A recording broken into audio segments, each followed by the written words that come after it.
Howdy gamers, and I collect cereal now. I mean, I had 7 copies of Wii Party U for the Wii U. At that point, there wasn't much else I could collect. I mean, with cereal boxes, there's just so much. There's different box art of the same type of cereal, there's retro cereal, there's limited edition releases of cereal, there's just so much. And if you still don't think that collecting cereal is a worthwhile hobby, they made Donkey Kong Jr. into a cereal.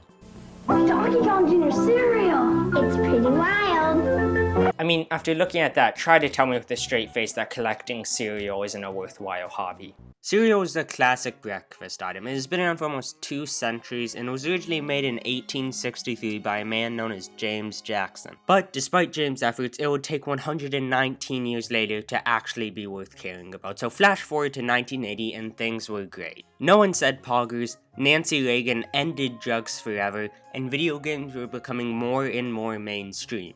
One company known as Nintendo, who at the time was an electronic toy company, were interested in the video game industry. A few years earlier, in 1975, they had released their first arcade game ever, known as EVR Race, which not only has my favorite Wikipedia page ever, but was also a racing game, which was developed by Genyo Takeda, who's notable for having a name I pronounce wrong every time I say it, and also making Startropics and Punch-Out! This was Genyo Takeda's first time making a game, and it shows. Up to 6 people can play, and I say play with air quotes because you just bet on which horse you think is gonna win the race. Overall, not too much is known about the game, and there's no existing footage of it, but needless to say, it didn't do very well. After that, Nintendo released some more arcade games, but then Radar Scope came around. It was a fixed shooter arcade game, kinda similar to Space Invaders, and Nintendo's last few arcade games weren't a success, but this one was gonna be different.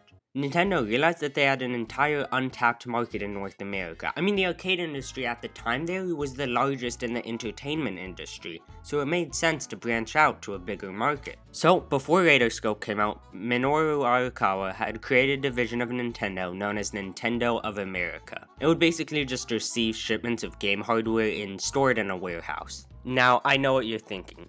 An entire warehouse just to store one game launch? That must be a comically large amount of arcade cabinets, and it was. This was because Nintendo was so sure that Radarscope was going to succeed that they had bought 3,000 units of Radarscope, and that costed them a lot of money, but like I said, they were confident that this game was going to do well. They even made sure to do test audiences, and everyone there seemed to like it. And then, the big day came, January of 1980, and remember those 3,000 units of Radarscope made for the American audience?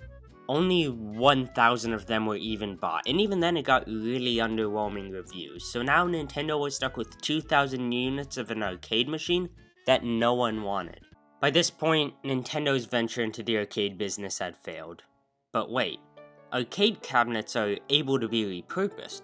So, Hiroshi Yamauchi, the president of Nintendo at the time, needed someone to program a new game that could repurpose the Arcade Scope arcade cabinets. So did he go with Genyo Takeda, who had programmed multiple arcade games by that point? No, that would make too much sense, so instead he went with someone who had never programmed a video game in their life, Shigeru Miyamoto.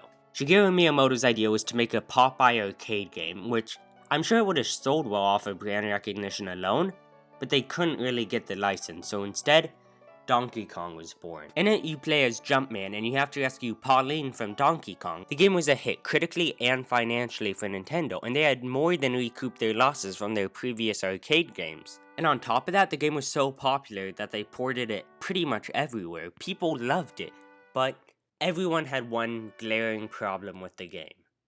You couldn't eat Donkey Kong. Now, on your breakfast table, Donkey Kong brand cereal. Those mad lads at Nintendo had done it. They had partnered with Outset, the people who had made Cookie Crisp, to make a Donkey Kong themed cereal. This was the first video game cereal ever, and it opened people's eyes that sure, playing video games are fun, but eating them is even better. That wasn't even the end of Outset though. A year later, they ended up making Donkey Kong Jr. cereal. But Nintendo wasn't going to be the only company to have video game cereal. People saw how profitable this all was, and it made sense for the biggest arcade game to become a cereal. So, in 1983, Namco partnered with General Mills Cereal to make a Pac-Man cereal. It was a corn-based cereal with marshmallows in it, and it was so successful that a year later they had a redesign and they added Miss Pac-Man and Super Pac-Man into the cereal, which Super Pac-Man was a bigger version of Pac-Man, but screw that, Ralston wasn't going to have it. They wanted to be the video game cereal people, so they struck another deal with Nintendo. By this point, it was 1988, and arcade mascots weren't as popular as they were at the beginning of the 80s, and the new biggest gaming franchise was Mario. But wait, The Legend of Zelda was also extremely popular, so why not combine them together? And thus, the Nintendo Entertainment Cereal System was born. And since it featured 2 video games, why not feature 2 flavors, with Mario being fruit flavored and The Legend of Zelda being berry flavored? I don't know why they chose flavors that are synonyms for each other, but it was the 80s, so I'll just go with it, I guess. In addition to being different but the same flavor, each cereal featured objects and characters from their game. So in the cereal for Mario, it had a Metroid, a Chicken Nugget dinosaur, Jeffrey Epstein, the Mega Mushroom from New Super Mario Bros. DS, and a Koopa Troop. And the Legend of Zelda cereal had a boomerang, a heart piece, a key, Link's shield, and Link. I feel like overall the Legend of Zelda cereal was closer to the actual game, but I like the creative liberties Ralston took with the Mario games.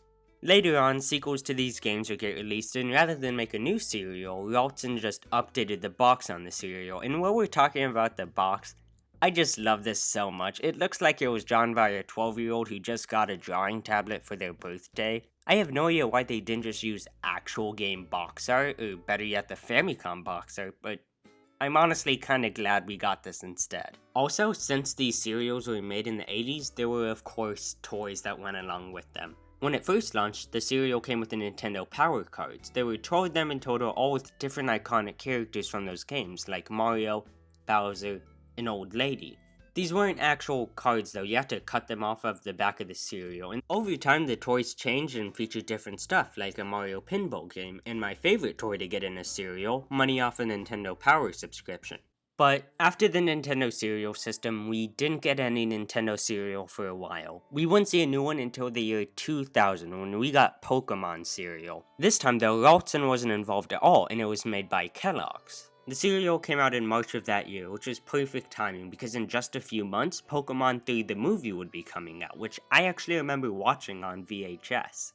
The weirdest thing about the Pokemon cereal though is that it didn't feature any Pokemon cards. If you wanted to have Pokemon cards with your cereal, you would have had to wait 19 years. And I just feel so bad for anyone who died before 2019 and just didn't get to make it to see that day when on January 20th, 2019, the Pokemon Company announced their collaboration with General Mills Cereal. I could be wrong here, but I think you could only actually get the first 150 Pokemon in these trading card packs, and even then the promotion ended March 30th. And this wasn't even a Pokemon themed cereal like the one from 2000, this was just regular General Mills cereal that came with Pokemon cards. Overall, the promotion kind of stunk, but don't worry, if you're like me and you never got to taste what Pikachu tasted like in cereal form, well, you can't actually tell anyone I told you this, but on July 30th, rumors started floating around about a new Pokemon cereal from General Mills.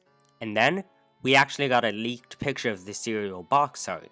You probably haven't even heard anyone talking about this, and that's because General Mills is paying off the bigger YouTubers to not bring it up, but don't worry, I will be the one good cereal-based YouTube channel. In case you're wondering, it's going to be Berry Bolt flavored, but what if you wanted to taste berry flavored cereal based on a Nintendo franchise, and you didn't want to have to wait for it to come out? Luckily for you, back in 2017, Nintendo released a cereal in celebration of Mario Odyssey that was berry flavored. I'm not sure as Nintendo never confirmed it, but I think the flavor was a callback to the Nintendo Entertainment Cereal system where one of the flavors was berry. Or who knows, I mean berry is a common flavor of cereal, but one cool thing that this cereal did have was an amiibo, which gave you some coins in Mario Odyssey. But enough about Nintendo Cereal, let's talk about Saudi Arabia. More specifically, the company Sweetoon, which is a Saudi Arabia-based branding/licensing company that acquires character licenses to brand various foods with them. And I'm sure as everyone knows by now, Sweetoon did this with Sonic. Sweetoon released 2 different cereals only available in Saudi Arabia, and one was sugar-coated corn flakes, and the other was just chocolate flakes. They really have nothing to do with Sonic though, other than his image being on the box. And I would say let's take a look at cereal that is related to Sonic, but there really hasn't been any except for the Gold Ring cereal released in 2017. This was a promotional item promoting the new Sega Forever program, and it only got sent out to influencers, and because of that, it's super rare. As far as stuff the public got though, back in the early 90s, there was a crossover between Sonic and everyone's favorite video game brand, Roltzen. They released a new batch of Cookie Crisps that featured a Sonic the Hedgehog toy. Other than that though, Sonic wasn't really shown off on the box. A few years later though, Roltzen did do another tie-in, and this time Sonic was a bit bigger on the box, and instead of a figure, it had Sonic-themed paws. Later on in 1993, Sonic would go on to partner with Kellogg's, and Sonic appeared on the box of Frosted Flakes, and you could actually mail in and win a yo-yo. But remember a few moments ago where I said the only cereal actually related to Sonic was the Gold Ring cereal? Well, I lied, so that I could have a good transition to talking about the time back in 2018 when Funko, the brand who makes Funko Pops, announced that they would be making cereal and it would come with a Funko Pop. I don't think these were ever released in stores, but the cereals featured characters from video games, movies, and TV shows, and I'm sure as you guessed, there was a Sonic one. Funko also released 2 Cuphead ones, a Pac-Man one, a Five Nights at Freddy's one, and even a Mega Man one, but there isn't really a difference in the flavor, they're all just colored differently, and apparently they taste awful, so you'd really just be buying it for the novelty of it all. Overall, they just weren't really up to the quality of brands like General Mills. Speaking of General Mills though, back in the 90s, they were the king of video game cereal products. They would give out free computer games with cereal. A lot of them were tabletop games turned PC games like Scrabble or Monopoly, but of course there's probably one cereal video game you're all thinking about right now, and that's Chex Quest. It was a Doom clone released by General Mills that was developed by Digital Cafe. It was bundled with copies of Chex Cereal, and it was really good for the brand. While the promotion was going on, sales increased 295%. General Mills actually recently remade the game and even put it on Steam for free. Nowadays though, there isn't much of giving away free games with cereal. The closest I can think of recently would have to be the Overwatch Cereal Lucios. They were announced back in 2018 and released in 2019. The thing that makes them stand out is that they came with a free loot box. I would say Kellogg's did a good job with this cereal, and if you're wondering what Kellogg's is doing nowadays with video game cereal, around a month ago they announced that they were going to be doing a cereal with Minecraft called Creeper Crunch. It just came out around a week ago, and it even comes with a free in-game clothing item for Minecraft Bedrock Edition, which is pretty neat. Honestly, that was fun to look back at video game cereal throughout the years, and while I was talking about all that, I came up with a genius idea. Instead of just pouring out cereal and milk whenever you get hungry, why not just pre-pour the cereal and milk, so that way you always have cereal to eat. No need to thank me though, although I did kind of just end world hunger, but you guys can try that out at home, and until next time, stay safe, and I love you guys. Whoa, I'm back. Thanks for watching to the end of the video. I really do appreciate it, and basically last week I said I was going to be making an announcement next video, and now that's this video.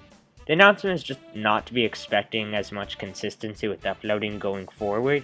I started this channel during online school when there wasn't much for me to do, and I felt really lazy, but now I'm starting online school again this Wednesday, but this time I'm going to have more work than last time we did online school, because I'm assuming my school figured out how to do online school, so I won't have as much time to work on videos.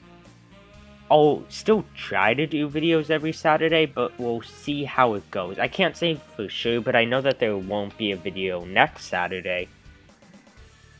But I do enjoy making these videos, otherwise I wouldn't be doing them. So I guess we'll just see what my upload schedule looks like going forward. And I'll see you guys next video, I guess.